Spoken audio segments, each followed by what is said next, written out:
মৰমৰ ছাত্ৰ ছাত্ৰীসকল, তোমালোকৰ আগন্তুক গুণোৎসৱৰ বাবে তোমালোকলৈ শুভেচ্ছা জ্ঞাপন কৰিছোঁ আৰু 2024 বৰ্ষত হৈ যোৱা পঞ্চমমান শ্ৰেণীৰ প্ৰশ্নোত্তৰ আজি সমাধান কৰিবলৈ যত্ন কৰিম। লগতে এটি OMR শ্বীট তোমালোকক দেখুৱাবলৈ যত্ন কৰিছোঁ। ইয়াতে তোমালোকে মন কৰিলে দেখিবা 1ৰ পৰা তোমালোকে একেবাৰে 58 নম্বৰলৈকে প্ৰশ্ন দিয়া হৈ আছে আৰু প্ৰতিটো প্ৰশ্নতেই ABCD এনেকৈ 4টাকৈ অপশ্যন দিয়া হৈ আছে আৰু এই অপশ্যনবিলাকৰ শুদ্ধ উত্তৰটো তোমালোকে পূৰ কৰিব লাগিব। অৰ্থাৎ ইয়াত যিকোনো এটা অপশ্যন, অৰ্থাৎ যদি আমি মন কৰিব লাগিব যে 1 নম্বৰৰ পৰা যদি আমি চাই যাওঁ তেতিয়াহ'লে ইয়াত আছে 1 নম্বৰ, 2 নম্বৰ, 3 নম্বৰ, 4 নম্বৰ, এনেদৰে 5, 6 ক্ৰমশঃ এনেকৈ ইয়াত আছে। প্ৰথমটো শাৰীত প্ৰথমটো স্তম্ভত 20টা, তাৰ পিছৰ দ্বিতীয়টো স্তম্ভ আৰু দ্বিতীয়টো স্তম্ভত 21ৰ পৰা আৰম্ভ কৰি 40লৈ আৰু তৃতীয়টো স্তম্ভত 41ৰ পৰা আৰম্ভ কৰি 58লৈ। গতিকে এই প্ৰশ্নবোৰ দিয়া হৈ আছে আৰু চতুৰ্থ যিটো স্তম্ভটো ফিল আপ কৰিব এক্সটাৰ্নেল ইভালিউটৰ অথবা শিক্ষাগুৰুসকলে। গতিকে এই 58টা প্ৰশ্ন উত্তৰ তোমালোকে ক্ৰমে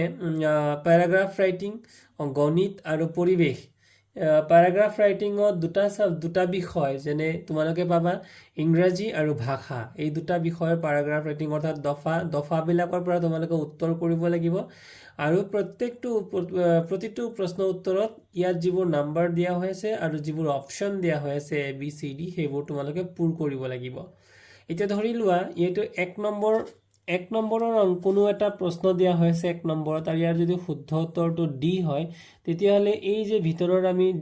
জেল পেন নহ'ব, আমি আচলতে বল পেন ল'ব লাগিব। বল পেন লৈ পেলাই ইয়াক আমি এনেধৰণেৰে পূৰ কৰিব লাগিব যাতে ইয়ালৈ বাহিৰলৈ আমাৰ চিয়াহী বাহিৰলৈ গুচি নাযায়, অৰ্থাৎ ইয়াৰ ভিতৰতে থাকি যায়। গতিকে এনেধৰণে আমি প্ৰথমটো অপশ্যন আমি পূৰ কৰিম। তাৰপিছত যদি আমি 2 নম্বৰ অংকটোলৈ যাওঁ, যদি 2 নম্বৰত যদি আমি শুদ্ধ অপশ্যনটো যদি আমি ধৰি লোৱা C বা B বুলি ধৰোঁ, তেতিয়াহ'লে আমি B অপশ্যনটো আমি পূৰ কৰি দিম। এনেধৰণেৰে 1, 2 উত্তৰবোৰ আমি চাই যাম আৰু এনেকৈ তাৰ অপশ্যনবোৰ আমি পূৰ কৰিম। তো আশা কৰিছোঁ তোমালোকে ইয়াৰ পূৰ্বেও OMR শ্বীট ফিল আপ কৰিছা, গতিকে ইয়াৰ দৰে তোমালোকে OMR শ্বীটবোৰ শুদ্ধকৈ ফিল আপ কৰিবা। আৰু ইয়াৰ পিছতে আমি গণিতৰ অৰ্থাৎ পঞ্চমমান শ্ৰেণীৰ গণিতৰ 2024 বৰ্ষত অহা প্ৰশ্ন উত্তৰবোৰ সমাধান কৰিম। সেট বিৰ প্ৰশ্ন 27 নম্বৰটো দিয়া হৈছে যে তলৰ কোনটো 8/3ৰ এটা সমতুল্য ভগ্নাংশ। গতিকে মৰমৰ ছাত্ৰ ছাত্ৰীসকল, সমতুল্য ভগ্নাংশৰ ওপৰত মোৰ ইতিমধ্যে ভিডিঅ' বনাই থোৱা আছে। তোমালোকে মোৰ প্লেলিষ্টত গৈ পেলাই পঞ্চমমান শ্ৰেণীৰ সমতুল্য ভগ্নাংশ তোমালোকে যদি সাৰ্চ কৰা তেতিয়াহ'লে তাতে তোমালোকে সমতুল্য ভগ্নাংশৰ ভিডিঅ'বোৰ পাই যাবা। এতিয়া কথাটো হৈছে ইয়াতে 8/3ৰ আমি সমতুল্য ভগ্নাংশ লিখিব লাগে। গতিকে আমি ইয়াৰ উত্তৰটো কি হ'ব? 8/3। আমি যদি এনেদৰে কৰি যাওঁ যে 8/3ক যদি আমি সমান চিন দি পেলাই ইয়াতে যদি আমি 8ৰ লগত যদি আমি 3 পূৰণ দিওঁ আৰু যিহেতু তলত অৰ্থাৎ হৰ হিচাপে আমি 3 পূৰণ দিলোঁ, ওপৰতো আমি কিমান পূৰণ দিব লাগিব? 3 পূৰণ দিব লাগিব। অৰ্থাৎ 3 × 3 = 9 আৰু 8 × 3 = 24। গতিকে আমাৰ শুদ্ধ উত্তৰটো হ'ব 24/9। এইটোৱে হৈ যাব আমাৰ শুদ্ধ উত্তৰ, অৰ্থাৎ 8/3ৰ সমমান ভগ্নাংশ হ'ব 24/9। তাৰপিছৰ প্ৰশ্নটো দিয়া হৈ আছিলে 13 মিটাৰ 20 চেণ্টিমিটাৰত কিমান চেণ্টিমিটাৰ। তো ইয়াৰ ওপৰতো মই ভিডিঅ' বনাই থোৱা আছে যে আমি শিকাইছিলোঁ কোনো একক যদি ডাঙৰ এককৰ পৰা আমি সৰু এককলৈ নিওঁ, ডাঙৰ একক যেনে ধৰি লোৱা মিটাৰ এটা ডাঙৰ একক আৰু মিটাৰৰ পৰা আমি নিব লাগে কি হ'লে? মিটাৰৰ পৰা নিব লাগে আমি চেণ্টিমিটাৰলৈ, অৰ্থাৎ সৰু এককলৈ। আৰু ডাঙৰ এককৰ পৰা সৰু এককলৈ নিবলৈ হ'লে আমি কি কৰিব লাগে? পূৰণ কৰিব লাগে। গতিকে আমাৰ প্ৰশ্নটো দিয়া হৈ আছিল 13 মিটাৰ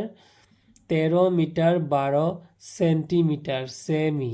গতিকে এই 13 মিটাৰক যদি আমি চেণ্টিমিটাৰলৈ নিব লগা হয় তেতিয়াহ'লে 13ৰ লগত এটা 100 পূৰণ দিব লাগিব কিয় কাৰণ 100 চেণ্টিমিটাৰে 1 মিটাৰ গতিকে আমি এই মিটাৰটোক সৰু এককলৈ পৰিৱৰ্তন কৰিবৰ বাবে আমি ইয়াক চেণ্টিমিটাৰ অৰ্থাৎ 100ৰে আমি পূৰণ দিলোঁ গতিকে 13 পূৰণ 100 যোগ লগতে আছিল কিমান 12 চেণ্টিমিটাৰ গতিকে এতিয়া আমি যদি কৰি যাওঁ 13 100 গুণে 1300 যোগ 12 গতিকে ইয়াৰ উত্তৰটো হ'ব 1300 আৰু যোগ 12 12 আৰু 1300 যোগ কৰিলে 1312 আমাৰ শুদ্ধ উত্তৰটো হ'ব গতিকে ইয়াৰ শুদ্ধ উত্তৰটো দিয়া আছিল অপশ্যন নম্বৰ এ গতিকে OMR শীটত আমি ফিল আপ কৰিবলগীয়া অপশ্যনটো হ'ব এ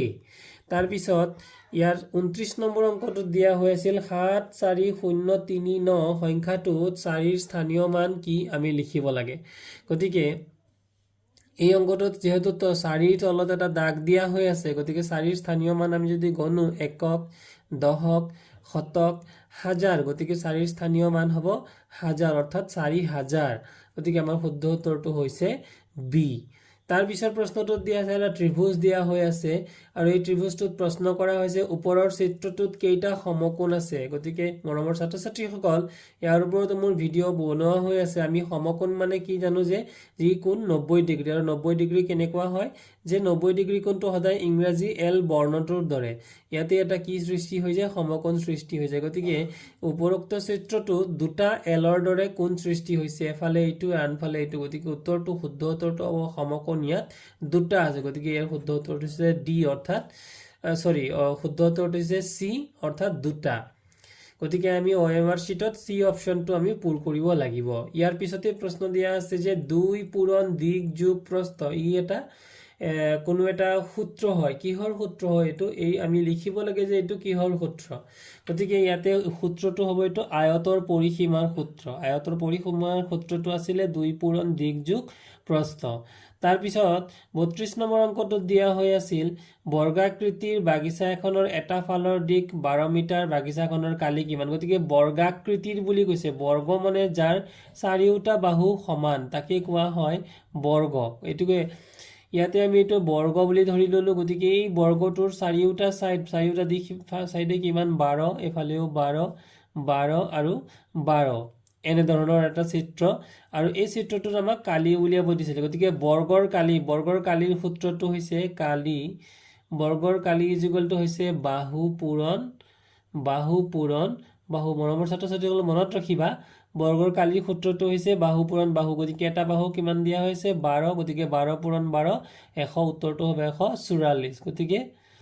144 যেহেতু ইয়াতে 12ৰ একক মিটাৰ দিয়া হৈ আছে গতিকে ইয়াৰ উত্তৰটো যেহেতু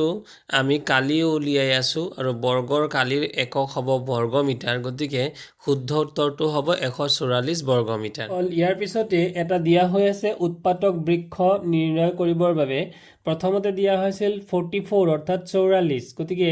ইয়াক যদি আমি ইয়াক ভাঙি দিয়া হৈ আছে যে 2 আৰু 22 অৰ্থাৎ 22ৰ লগত 2ৰে 22ক 2ৰে পূৰণ কৰিলে আমি 44 পাওঁ আৰু 44ৰ দুটা উৎপাদক 2 আৰু 22 হ'ব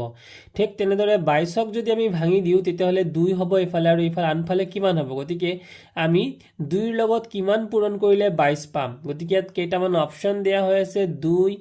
11 20 আৰু 24 গতিকে আমাৰ শুদ্ধ অপচনটো কোনটো হ'ব 2ৰ লগত আমি 2 পূৰণ কৰিলে 22 পাম নেকি বা 2ৰ লগত 11 পূৰণ কৰিলে 22 পাম নেকি হয় শুদ্ধ উত্তৰটো হ'ব 2ৰ লগত যদি আমি 11 পূৰণ দিও 2 11 গুণে 22 গতিকে শুদ্ধ অপচনটো হ'ব বি আৰু OMR শীটত পূৰণ কৰিবলগীয়া অপচনটো হ'ব বি ইয়াতে 2 11 গুণে গতিকে এইটো আমাৰ হৈ যাব 11 তলৰ কোনটো সংখ্যা 2 আৰু 3 সাধাৰণ গতিকে সাধাৰণ গুণিতক কাক কয় সাধাৰণ গুণিতক উলিয়াবৰ বাবে যি দুইটা অংক দিয়া হৈ থাকে সেই অংক দুইটা পূৰণ কৰি দিলেই হয় গতিকে 2 3 গুণে কিমান 6 গতিকে 6 হ'ব আটাইতকৈ সৰু সাধাৰণ গুণিতক 2 আৰু 3 গতিকে উত্তৰটো হ'ব 6 তাৰ পিছত 35 নম্বৰ অংকটোত দিয়া হৈ আছিল 20টা কলমৰ দাম 120 টকা হলে দুটা কলমৰ দাম কিমান গতিকে 20টাৰ দাম দিয়া হৈ আছে কিমান 120 টকা গতিকে 20টাৰ দাম যদি 120 টকা হয় তেতিয়া হলে এটাৰ দাম কম হ'ব নে বেছি হ'ব নিশ্চয় এটাৰ দাম কম হ'ব আৰু সোঁফালে থাকি যাব ডাঙৰ সংখ্যাটো অৰ্থাৎ সোঁফালৰ সংখ্যাটো ওপৰত থাকিব আৰু সমান চিনৰ বাওঁফালৰ সংখ্যাটো তলত আহিব এইটো 0 আৰু 0 কাটি দিলো 2 ৰে 12 কাটিলে 2 6 গুণে 12 অৰ্থাৎ এটা কলমৰ দাম কিমান হৈ গল 6 টকা যদি এটা কলমৰ দাম 6 টকা হয় তেতিয়া হলে দুটা কলমৰ দাম কিমান হ'ব এটাৰ দাম 6 টকা হলে দুটাৰ দাম হ'ব 2 পূৰণ 6 অৰ্থাৎ 12 টকা গতিকে শুদ্ধ উত্তৰটো হ'ব অপচন ডি 12 তাৰ পিছৰ প্ৰশ্নটোত 36 নম্বৰটোত দিয়া হৈ আছিল এটা পৰিসংখ্যা অৰ্থাৎ গ্ৰাফৰ চিত্ৰ ওপৰৰ দণ্ডচিত্ৰত অসমে লাভ কৰা মুঠ পদকৰ সংখ্যা কিমান গতিকে ইয়াতে অসম মিজোৰাম মেঘালয় মণিপুৰ এনেদৰে চাৰিটা ৰাজ্যৰ নাম ইয়াত ৰাজ্যৰ নামসমূহ দিয়া হৈ আছে এই চাৰিটা ৰাজ্যৰ ভিতৰত অসমৰ পদকৰ সংখ্যা কিমান উলিয়াবলৈ দিছে গতিকে অসমৰ দুটা পদক দুই ধৰণৰ পদক পাইছে এটা কোলা ৰংটোৰে বুজোৱা হৈছে আৰু এটা ডট ডট বা তৰা চিহ্নৰে বুজোৱা হৈছে গতিকে পদকৰ সংখ্যা ওপৰত তোমালোকে মন কৰা এক ঘৰ লিখা হৈ আছে এই অপশনটো আমি মন কৰিব লাগিব যে এক ঘৰ সমান দুটা পদক এটা ঘৰ মানে কেইটা পদক বুজাইছে দুটা পদক গতিকে আৰু সোণ বুজাবৰ কাৰণে কোলা চিহ্নটো আৰু ৰূপ বুজাবৰ কাৰণে তৰা চিহ্ন মানে বুজোৱা হৈছে গতিকে মৰমৰ ছাত্ৰ ছাত্ৰী হ তোমালোকে মন কৰা আমি এনেকুৱা এই যে এনেকুৱা চাৰিকোণীয়া বাকচ ইয়াত কেইটা হ'ব 1 2 3 4 5 6 7 8 অৰ্থাৎ 8টা আছে আৰু 8টাই যদি এটাকৈ যদি মানে প্ৰতিটো বৰ্গাকৃতিৰ ঘৰে যদি দুটাকৈ পদক বুজায় তে 8টা ঘৰত কেইটা পদক হ'ব 8 গুণে 8 দুগুণে 16 অৰ্থাৎ কোলা অৰ্থাৎ সোণ কিমানটা পালে অসমে সোণ পালে 16টা আৰু ৰূপ কিমানটা পালে 1 2 3 4 5 5 দুগুণে 10 গতিকে এইফালে হৈ গল 8 দুগুণে 16টা আৰু এইফালে হৈ গল 1 2 3 4 5 5 দুগুণে 10 16 দৰে 26টা গতিকে মুঠ পদক কিমান পালে অসমে মুঠ পদক পালে 26টা গতিকে মৰমৰ ছাত্ৰ ছাত্ৰীসকল শুদ্ধ অপচনটো হ'ব ডি তোমালোকে OMR শীটত পূৰ কৰিবলগীয়া অপচনটো হ'ব ডি তাৰ পিছত আছিল যে 5টা অংক বিশিষ্ট আটাইতকৈ ডাঙৰ কোনটো তো ছাত্ৰ ছাত্ৰীসকল এই প্ৰশ্নটো এনে ধৰণৰ প্ৰশ্ন আহিয়ে থাকে 5টা অংক বিশিষ্ট দুটা অংক বিশিষ্ট এটা অংক তো তোমালোকে মন কৰিব লাগিব আটাইতকৈ ডাঙৰ আমি কি লিখিছো আটাইতকৈ ডাঙৰ লিখি পেলাই লিখিছো যদি আমাক আটাইতকৈ ডাঙৰ অংক লিখিবলৈ দিয়ে আৰু ডাঙৰৰ ক্ষেত্ৰত হ'ব প্ৰথম এটা অংকৰ হ'ব 9 দুটা অংকৰ ডাঙৰ সংখ্যাটো হ'ব 99 তিনিটা অংকৰ ডাঙৰ সংখ্যাটো হ'ব 999 চাৰিটা অংকৰ ডাঙৰ সংখ্যাটো হ'ব 9999 আৰু পাঁচটা অংকৰ ডাঙৰ সংখ্যাটো হ'ব 99999 অৰ্থাৎ পাঁচটা অংক বুলি ক'লে পাঁচটা 9 থাকিব চাৰিটা অংকৰ বুলি ক'লে চাৰিটা 9 থাকিব তিনিটা অংকৰ বুলি ক'লে তিনিটা 9 থাকিব দুটা অংকৰ বুলি ক'লে দুটা 9 থাকিব আৰু এটা অংকৰ বুলি ক'লে এটা 9 থাকিব এয়া হৈছে আটাইতকৈ ডাঙৰ সংখ্যাৰ তালিকা আৰু আটাইতকৈ সৰু সংখ্যাৰ ক্ষেত্ৰত যিমানটা সংখ্যা ক'ব সিমানটা তাতকৈ এটা কম শূন্য এটা কম হিচাপত শূন্য থাকিব অৰ্থাৎ ইয়াত পাঁচটা অংক বিশিষ্ট বুলি কোৱা আছে যদি সৰু সংখ্যা হয় তেনেহলে চাৰিটা শূন্য হ'ব পাঁচটা বুলি ক'লে চাৰিটা শূন্য আৰু লগতে কি বহিব এক বহিব এইটোৱে হ'ব পাঁচটা অংক বিশিষ্ট আটাইতকৈ সৰু সংখ্যা এইবাৰ মৰমৰ ছাত্ৰ ছাত্ৰীসকল যদি পাঁচটা অংকৰ ঠাইত যদি চাৰিটা অংক হয় তেতিয়া হলে শূন্য কেইটা দিব লাগিব চাৰিটা যেহেতু কৈছে গতিকে শূন্য দিব লাগিব তিনিটা আৰু লগতে দিব লাগিব এক গতিকে এনে ধৰণৰে আটাইতকৈ সৰু সংখ্যাবোৰ লিখিবা আৰু এটা অংক বিশিষ্ট আটাইতকৈ সৰু সংখ্যাটো হ'ব 1 এনেদৰে আমি শিকিব লাগিব এই ধৰণৰ প্ৰশ্ন এটা পৰীক্ষাত আহাটো একেবাৰে নিশ্চিত গণিতৰ ক্ষেত্ৰত ইয়াৰ পিছৰ প্ৰশ্নটো দিয়া হৈ আছিল 2024 বৰ্ষৰ যে 1 গ্ৰামত কিমান মিলিগ্ৰাম 1 গ্ৰামত কিমান মিলিগ্ৰাম বুলি অপচনটো দিছে গতিকে 1 গ্ৰামত কিমান 1000 গ্ৰামত হৈছে 1000 মিলিগ্ৰামে 1 গ্ৰাম গতিকে 1 গ্ৰাম ইয়াতে 1 গ্ৰামত কিমান মিলিগ্ৰাম হ'ব 1 গ্ৰামত হ'ব 1000 মিলিগ্ৰাম শুদ্ধ অপচনটো হ'ব 1000 মিলিগ্ৰাম অৰ্থাৎ সি এক সমকোণতকৈ সৰু কোণক কি বুলি কয় সমকোণ মানে হৈছে 90 ডিগ্ৰীৰ কোণ আৰু দেখাত কেনেকুৱা হয় এটা ইংৰাজী এল বৰ্ণটোৰ দৰে নহয়নে বাৰু গতিকে তাতকৈ সৰু কোণক কি বুলি কয় তাতকৈ সৰু কোণ হ'বলৈ হ'লে এল বৰ্ণটোতকৈ সৰু অৰ্থাৎ দেখাত ইংৰাজী এ আখৰটোৰ দৰে এইটো ইংৰাজী এ আখৰটোৰ দৰে কোণ সৃষ্টি হয় গতিকে এই কোণটোক কি কোণ বুলি ক'ব এই কোণটোক কোৱা হ'ব সূক্ষ্ম কোণ অৰ্থাৎ 90 ডিগ্ৰী ইয়াতে লিখিলোঁ 90 ডিগ্ৰী 90 ডিগ্ৰীতকৈ যদি ডাঙৰ হয় তেতিয়াহ'লে স্থূল কোণ আৰু 90 ডিগ্ৰীতকৈ যদি সৰু হয় তেতিয়াহ'লে হৈ যাব সূক্ষ্ম কোণ